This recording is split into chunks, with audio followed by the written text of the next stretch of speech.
In response to this morning's arrest, a rally is happening now outside the federal building in St. Paul. It includes the People's Action Coalition Against Trump and the Minnesota Immigrant Rights Action Committee. Let's take a couple minutes and listen in to see what that's all about. That more people were showing up, that it was being sustained, and that you knew that that noise was important to the people who were being held inside.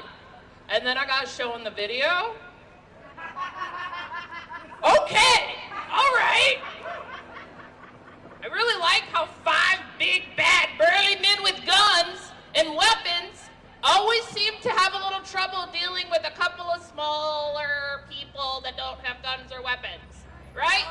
And that's part of our problem here in Minnesota right now, is that, this is all going off script, this is great, is that the federal government fucked around and found out that Minnesota does not play, that we will keep showing up, and that every time they come to hurt one of us, or 15 of us, or 38 of us, we're gonna keep being here. And that is all we can continue to do right now, because as we have seen today, they're going to keep coming up with some bullshit, which is to try to quell dissent, which is to try to get people to back off out of fear. And I want to actually go back on script a little bit, which is to say that I was active duty military for 10 years. And I'm now a proud member of About Face Veterans Against the War.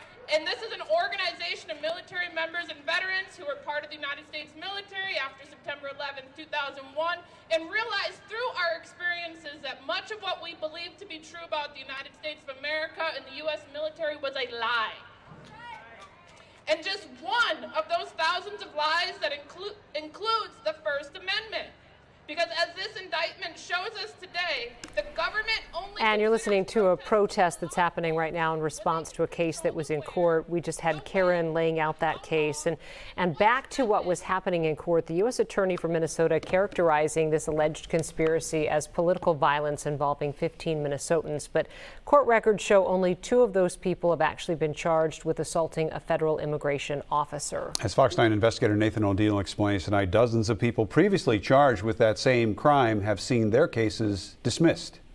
Coordinated violence targeting federal law enforcement officers and facilities. After 15 Minnesotans were indicted for conspiracy to impede or injure federal immigration officers, U.S. Attorney Daniel Rosen repeatedly refused to say how many, if any, federal officers were injured. I can't elaborate on that today, and I don't believe I used the word attacks, but if I did, I stand by it. Court records reveal only 2 of the 15 people indicted as part of the conspiracy were charged with actually assaulting or impeding a federal officer. One accused of knocking an agent's notes out of his hand, and another accused of brake checking and sideswiping an agent's vehicle. We have video evidence, we have eyewitness testimony, and all of that evidence will roll out in the normal course of a prosecution. The assault of a federal officer is a charge Rosen's office has repeatedly leaned on during Operation Metro Surge.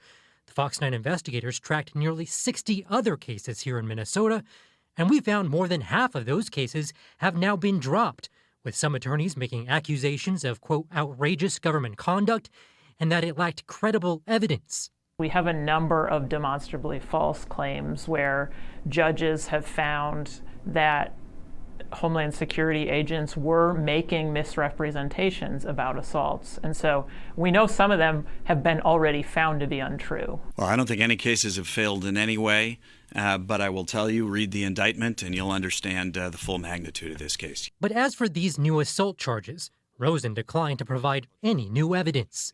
For the Fox 9 investigators, Nathan O'Neill.